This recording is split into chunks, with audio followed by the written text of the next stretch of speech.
Welcome back, everybody, for another quick little episode of Tech on Deck.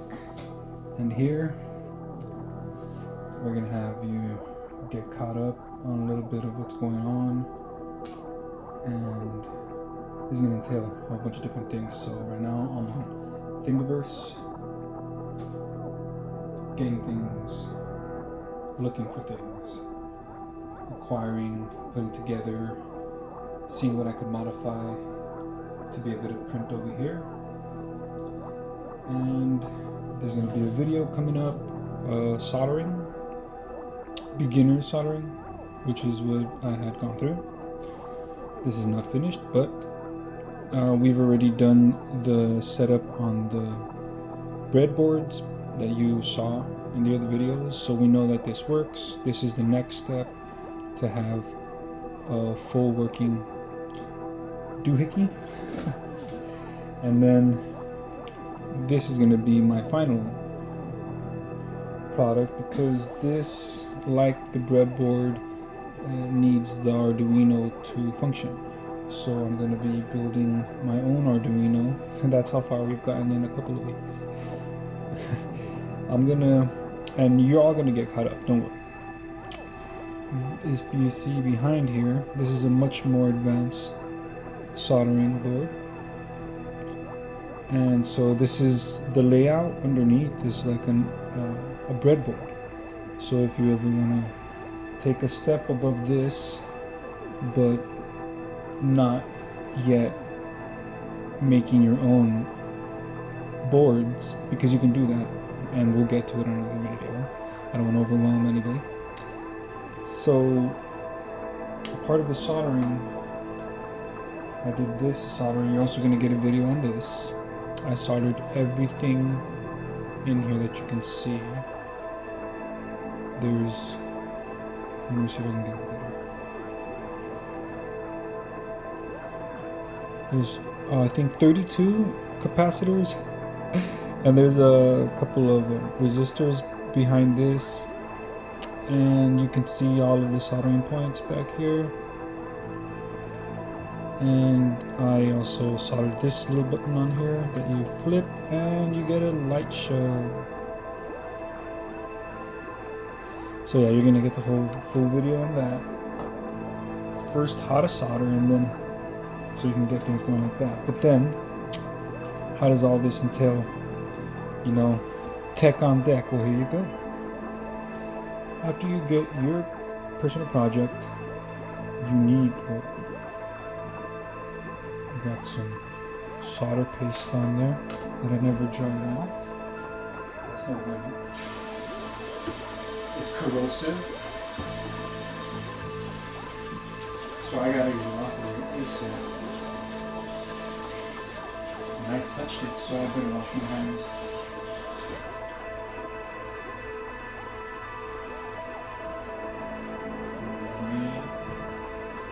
Let's take care of that right away. And the way to do that, yeah, we can't, I don't know how long it's been on there. The way to do that is with some rubbing alcohol. Jesus. 100% rubbing alcohol and just a Q-tip. I don't know if you can see it, but there's like some residue on there. Yeah, you can kind of see it. Yeah, and isopropyl alcohol is 100% safe for electronics as long as there's no electricity running through them. Look at that. Pretty much gone all the way. Okay. So, back on track. Yeah, you gotta take care of your electronics if you want it to last. Anything underneath? No. Okay, so taking your ideas to the next level, you're going to need a 3D printer, and which I'm excited on doing this time.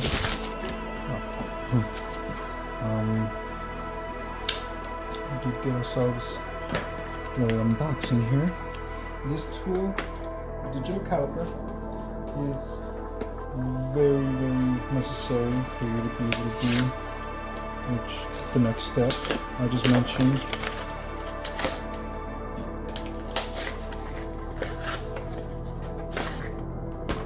Nice.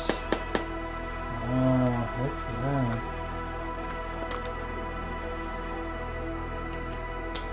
Get some batteries, little tube, so most likely open where the batteries are.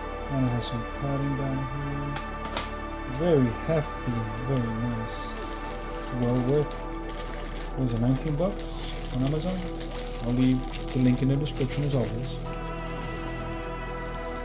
So, digital caliper, 100% necessary in order for you to get proper measurements. So you can make your own enclosures. Oh wow, very nice. Yeah. So you get perfect measurements. Oh, I forgot to tip. So. Oh.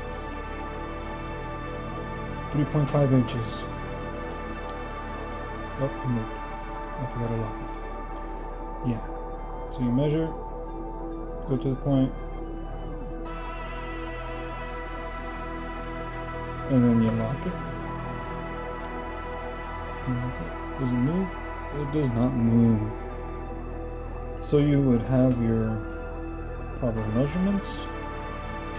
So go ahead and input that into whatever program you're going to be using. And you know, all the depth and dimensions of what you can do. And next thing you know, you have your enclosure for your, and you'll see what this is going to be when it's finished. I don't want to do this here. And that's pretty much it. Yes, this is the Creality or Creality, whatever you want to call it, the Ender version, the Ender 3 version 3 SE. It's on special right now. I'm pretty sure it's still on special at Micro Center. Regular price is over 200. I got it for 160 something. Not a giant deal, but a deal is a deal. Considering that the spool of filament that I got totaled it to its original price, and I've printed many things. First, I printed the file it came with, which is this cool cat. It's that the Good Fortune cat. I think it's Chinese. This is the filament it came with. It actually came with a small amount of white, and I got myself some matte black. So it's a really nice. It all depends on the detail of the program. I'm sorry. The detail of the file that you get. I made this just as a decorative piece.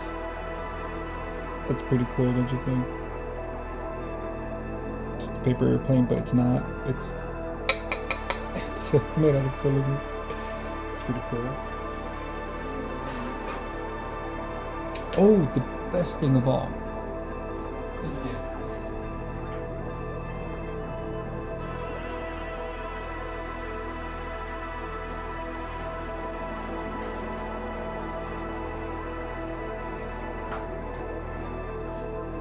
I 3D printed this beautiful storage,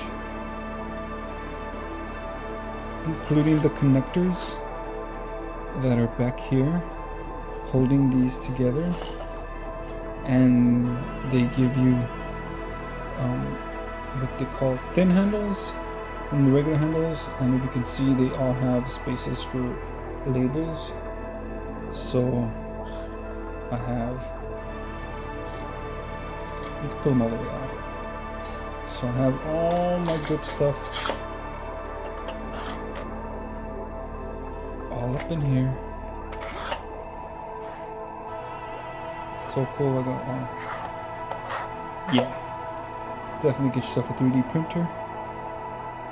Works out for so many different. You could decorate your apartment or your house with it. You can do all kinds of cool stuff.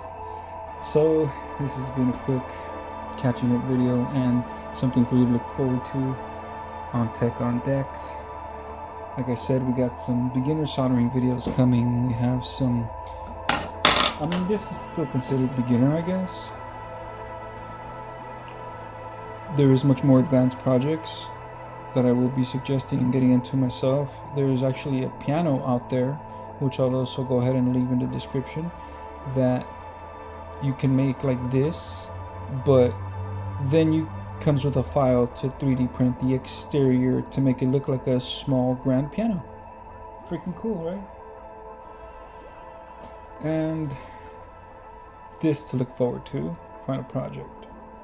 Other than that, you'll be most likely seeing me use this in other videos. I'll explain more of how this works.